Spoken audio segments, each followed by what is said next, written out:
ወጣት የጎንደር ህዝብ ግልብጥ ብሎ ወጥቶ አይታችኋል አይደል? አይታችኋል። በአደባባይ ሲተኩስ የነበረው ወታደር ነው የተባለ ፖሊስ ነው የተባለ ሲሮጥ አላያችሁም? ወታደሩ መሳሪያውን ይዞ ሲሮጥ ነበረ።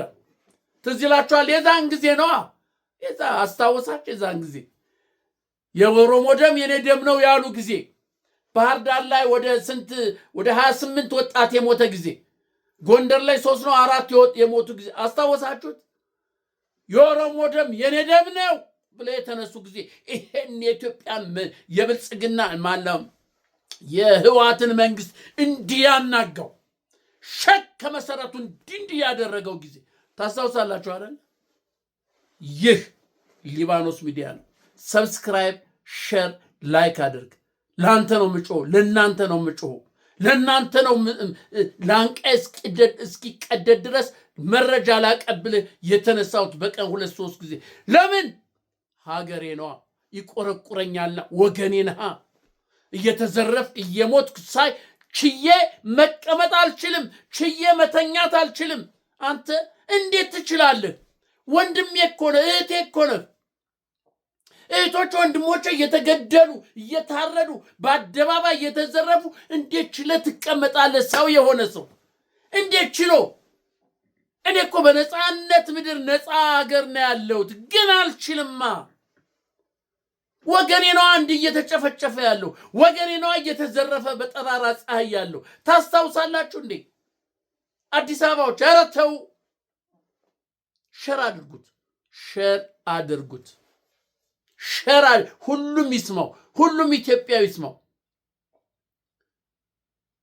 እንዴ ግፍ አይደለም ወይ? ለአንድ ፕሌት 59,000 ተሰምቶ ታይቶ የማይታወቅ በየትኛውም ሀገር በየትኛውም ዓለም የሌለ እኮ ዘረፋ ነው።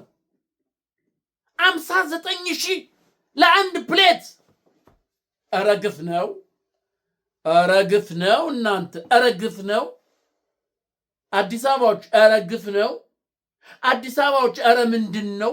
ኧረ ምንድን ነው ያደነዘዘህ? ኧረ ምንድን ነው የሆንከው? ኧረ እስቲ ንገሩን። አንደበትህን የዘጋው ምንድን ነው? እግር እንዳይንቀሳቀስ ያደረገው ምንድን ነው? ንገረኝ እስቲ አዲስ አበባ ንገረኝ። ለአንድ ፕሌት 10 ብር የነበረ 59,000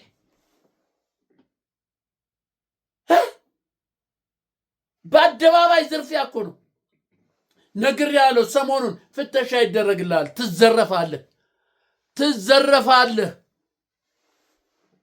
ከዚህ ፊት ታስታውሳላችሁ? ሹፌሮች በሙሉ እንደገና ኮርስ ይውሰዱ ተብሎ በሙሉ ሹፌር ከትልቅ ከትንሽ 50 ዓመትም 40 ዓመትም መንጃ ፍቃድ ያለው ኮርስ መውሰድ አለበት። እንደገና ታድሶ መውሰድ አለበት። ገንዘብ ለመዝረፍ ሊዘርፍህ ገንዘብ በምን ያግኘው? እንዴት ትዘረፍ? እንዴት ድሃ ትሆን?